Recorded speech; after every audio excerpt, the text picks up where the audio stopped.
एक बहुत ही shocking plane crash. Air India की फ्लाइट AI-171 अहमदाबाद से लंदन जा रही थी। 240 से ज्यादा पैसेंजर्स और क्रू मेंबर्स इसमें बैठे थे और टेक ऑफ करने के सिर्फ 40 सेकंड बाद ही ये फ्लाइट बड़ी तेजी से नीचे डिसेंड करने लगी और लिटरली टेक ऑफ के 2 मिनट बाद ही ये प्लेन जाकर क्रैश कर जाता है गुजरात के रेजिडेंशियल एरिया में। ये पूरा इंसिडेंट इतना शॉकिंग इसलिए है क्योंकि इतिहास में इस स्पेसिफिक प्लेन टाइप के लिए ये पहला क्रैश है। ये एक बोइंग 787 ड्रीम लाइनर प्लेन था जिसका एक एक्सीलेंट सेफ्टी रिकॉर्ड है। आज तक इतिहास में ये प्लेन कभी क्रैश नहीं किया है। ड्रीम लाइनर की पहली फ्लाइट साल 2009 में उड़ी थी, आज से 16 साल पहले, और तब से लेकर आज तक कोई भी इस लेवल का हादसा इस प्लेन के साथ नहीं हुआ है। मैं जानता हूं बोइंग एज ए कंपनी का एक बहुत ही खराब ट्रैक रिकॉर्ड रहा है पिछले कुछ सालों में, जैसे कि उनके प्लेन टाइप B737 मैक्स, जिसमें कई सारे मैन्युफैक्चरिंग डिफेक्ट्स देखे गए और कई सारे प्लेन क्रैशेस भी देखे गए हैं पिछले कुछ सालों में, लेकिन ये वाला प्लेन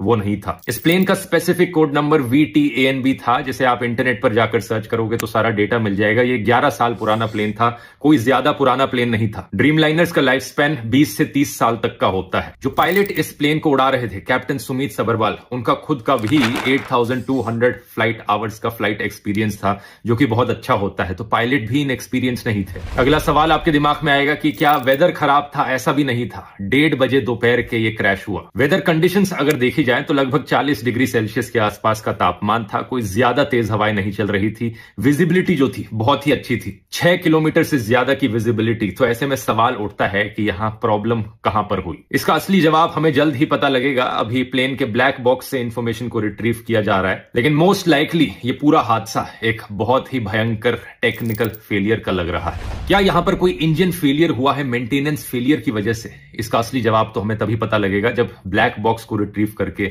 सारी इंफॉर्मेशन पब्लिक में रखी जाएगी। लेकिन सवाल यहां पर पूछे जाने चाहिए इन दो कंपनीज से, एयर इंडिया और बोइंग।